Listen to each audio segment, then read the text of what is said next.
गीता ज्ञान प्रभा। रचनाकार डॉक्टर रमेश कुमार भदौलिया। प्रकाशक माँ सावित्री प्रकाशन, नेहरू वार्ड, नरसिंहपुर। अध्याय 2, सांख्य सिद्धांत और योग का अभ्यास।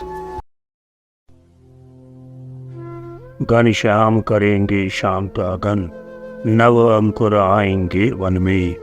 अर्जुन का होगा शोक दूर, ज्ञानांकुर फूटेंगे मन में। इतना संवाद सुनाया संजय ने, फिर आगे और कहा कि प्रगट अनिच्छा अर्जुन ने, और उदाहरण करके मौन रहा। देखी यह दशा कृष्ण ने तो, आश्चर्य हुआ उनको भारी। किस तरह कुबुद्धि ने जकड़ रखी है अर्जुन की सन्मति सारी। करने विचार वे लगे कि, कैसे धैर्य करेगा यह धारण। कैसे विकार कर सके दूर, जो ग्रसित मोह से इसका मन। ज्यों मांत्रिक पंचाक्षरी विचार करता, पिशाच बाधा हरने, या कठिन रोग के लिए वैद्य करता। विचार विधि तय करने, करके विचार श्री कृष्ण। मोह अर्जुन का वो किस तरह दूर, अज्ञान रहा कारण इसका। वह भूल गया निज आत्म रूप। माँ के जैसा गुस्सा माधव ने तब अर्जुन को दिखलाया। कुछ कठोर पर हितकर वचनों से अर्जुन को समझाया। भले दवा वो कड़वी लेकिन अमृत निहित मलाई का। सेनाओं के बीच कृष्ण का अर्जुन को प्रबोध चलता। यह कैसा आश्चर्य युद्ध के समय पार्थ मैं देख रहा। राग कौन सा छेड़ दिया, यह तुमने क्या न विवेक रहा। बहुत बड़े ज्ञानी बनते हो, पर अज्ञान नहीं छूटा। उल्टा ज्ञान सिखाने मुझको लाई हो अपना छूछा। ज्यों जन्मांध व्यक्ति पागल हो जाने पर भागा फिरता, ऐसा ज्ञान तुम्हारा जिसका तुक या तान नहीं मिलता। तुमको अपने बारे में ही थोड़ा सा भी ज्ञान नहीं। दुखी कौरवों के बाबा होने में फिर तुक कहाँ रही। तुम्हें बताओ क्या अनादि रचना यह जग की गलत रही। या त्रिभुवन के पालन करता बन आए अर्जुन तुम ही। सृष्टि इसे संचालित करने वाले क्या तुम ईश्वर हो। सर्वेश्वर शक्ति संपन्न पार्थ क्या तुम जगदीश्वर हो। क्या यह गलत कि सृजन सृष्टि का करने वाला और रहा। प्राणी मात्र के जन्म मरण का करता धरता और रहा। क्या तुमने ही मृत्यु रची है, या तुमने ही जन्म रचा। तुम मारोगे तो जगत मरेगा, छोड़ोगे तो जगत बचा। ब्रह्म मूलक इस अहंकार से ग्रसित तुम्हारा सोच रहा। तुम न कौरवों को मारोगे तो क्या कुलिया कमर रहा। चिरजीवी हो जाएंगे क्या कौरव तुमसे पाकर जीवन। एक मारने वाले तुम बस, बाकी मरने वाले अर्जुन। तुमको हो सकता है यह भ्रम, किंतु न ऐसा होने दो।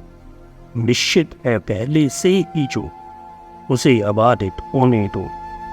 नियम सृष्टि के अपने हैं, वे सिद्ध अनादि रहे अर्जुन। उनसे होता उत्पन्न जगत, उनसे ही पाता जगत मरण। तुम नहीं समझ पाते यह क्यों, क्या उचित तुम्हारा दुख करना। जो बातें नहीं विचारनी उन पर क्या उचित विचार करना। उल्टे तुम बता रहे मुझको ब्रह्मपोषित अपना बृहत ज्ञान। क्या नहीं सृष्टि के नियमों का अर्जुन तुमको है तनिक भान। देखो जो पुरुष विचारशील, वह भली बात यह जान रहा है। भ्रांति जन्म है भ्रांति मृत्यु, जग जन्म मरण का खेल रहा। वह शोक नहीं करता इस पर, जो आया है सो जाएगा। संबंध अनित्य रहे जग की, हर पंडित यही बताएगा। सतवस्तु जगत में एक ब्रह्म, जो जीवों की आत्मा बनता होता है जिसका नाश नहीं, मरता तो बस शरीर मरता। संयोग देह से आत्मा का अनिवार्य किंतु कल्पित अर्जुन, इसलिए न करते शोक कभी, तन के वियोग से पंडित जड़।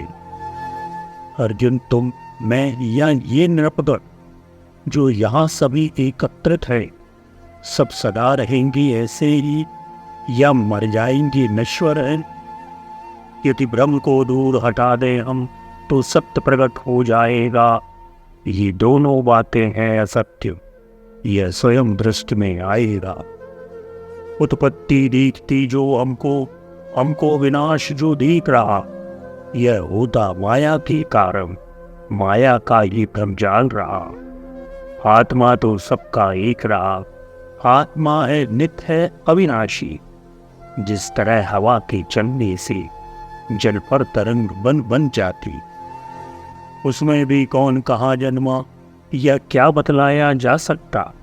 आकार प्रकार विविधता का क्या यह समझाया जा सकता। जब बंद हवा का बहना हो, पानी स्वभाववत शांत रहे, तब कौन वस्तु जो नष्ट हुई यह बोध मनस तल पर उतरे। अर्जुन मत रहना इस क्रम में, मैं किसी काल में नहीं रहा, तुम किसी काल में नहीं रही, जो नहीं रहा कोई न रहा। आगामी कालों में अथवा जो नहीं रहेगा सत्य नहीं, सब कालों में हम रहे रहेंगे, आत्मा का मरण नहीं। यह भी देखो अर्जुन, शरीर अपना यह सदा एक रहता, लेकिन बढ़ती है आयु के साथ बदलता यह रहता।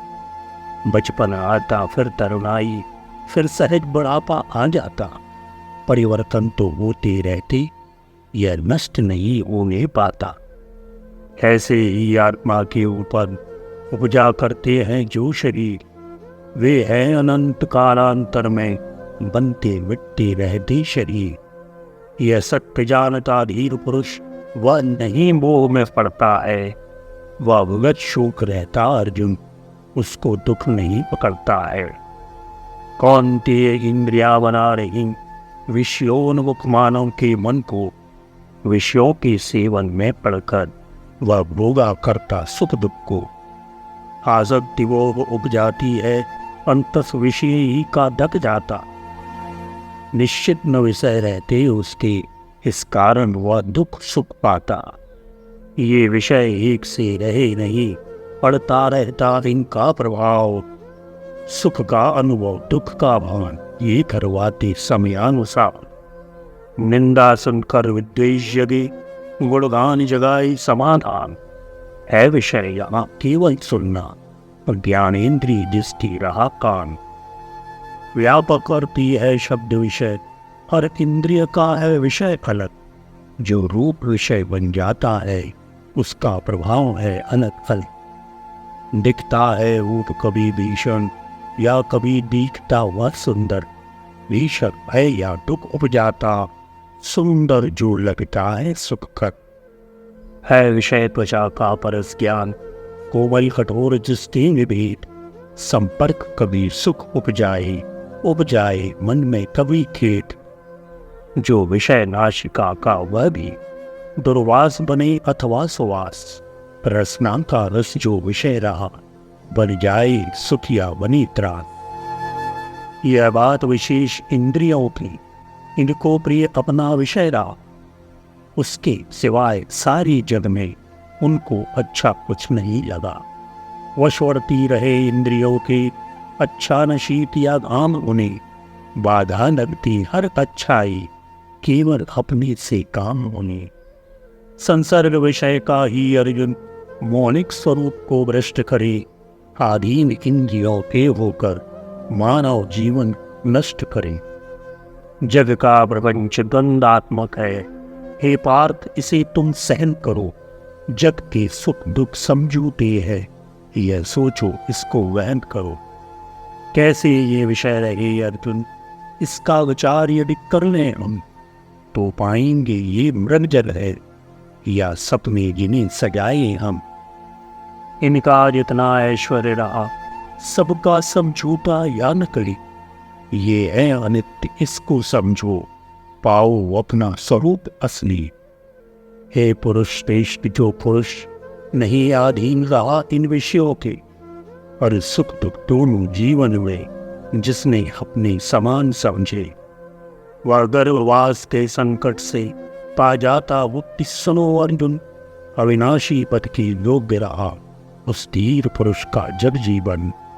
कौंतेय सुनो, मैं बात एक ऐसी तुमको बतलाता हूँ, जिससे जन परिचित मननशील वह तत्व पर दोहराता हूँ। सर्वत्र व्याप्त जो जग में है, वह गूढ़ आपकी चैतन्य रहा। करते हैं उसको ग्रहण संत, जिनको यथार्थ का बोध रहा।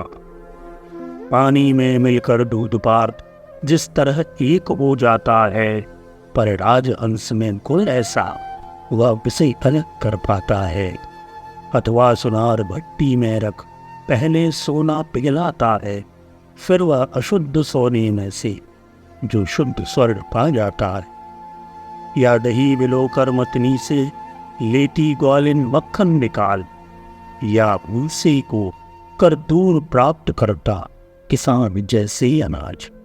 सत असत भरे जीवन में से सबको पा जाता ज्ञानवान, यानी कि दृष्टि सधी रहती इन दोनों तत्वों पर समान। सारे प्रपंच होते समाप्त, करने विचार जो शेष रहे, वह तत्व ज्ञान वह ब्रह्म रूप चिंतन में वही सहज उतरे। जो है अनित्य उसमें आस्था रखता ही नहीं विचारवान। जो असत रहा सो है अनित्य, जो सत है वह नित्य विद्यमान। जो असत वस्तु वह नाशवान, उसके न रही कोई सत्ता। सत का पर नहीं अब आम रहा, यह ज्ञान तत्वदर्शी रखता। जो है असारता वही भ्रांति, है सारे नित्य नित्य वर्धमान। त्रिभुवन का है विस्तार वहाँ, है नहीं शरण का वहाँ काम। वह रहा सर्वव्यापी सदैव, वह जन्म मृत्यु से परी रहा। चाहे कोई विनाश करना, ऐसा कोई न समर्थ रहा। जड़ वर्ग सभी परिव्याप्त रहा, परमात्म तत्व चेतन से ही। देहात्मा एक रहा सबका, भाषित शरीर यह उससे ही। यह देह प्रकृतितः नाशवान, हे अर्जुन तुम इसको समझो। अपने मन का भ्रम दूर करो, इसलिए उठो युद्ध करो।